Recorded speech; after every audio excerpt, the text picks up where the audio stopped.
Suzuki Gixxer 250 চালাচ্ছি। এবং এই 250টা চালিয়ে আমার কাছে সবচাইতে বেশি অ্যাডভেঞ্চারাস জিনিস মনে হচ্ছে এই কর্নারিং।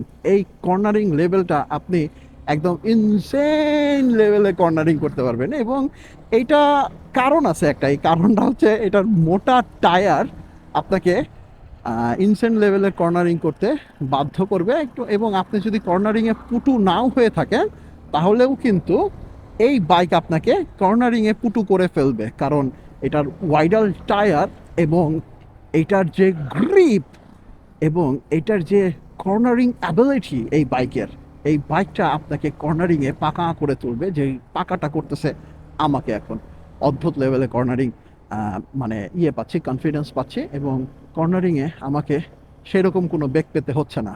দেখেন কত সুন্দর করে ম্যানুভার করে কর্নারিং করতে পারতেছি। এবং এটার কিন্তু মজাটা হইলে গিয়া এইখানেই, এটার পাওয়ারটা অদ্ভুত লেভেলে সুন্দর দিছে, এবং টায়ারটা মোটা করার ফলে কর্নারিং অ্যাবিলিটিটাও চমৎকার লেভেলের ইনহ্যান্স হয়েছে। ইয়ো বেবি!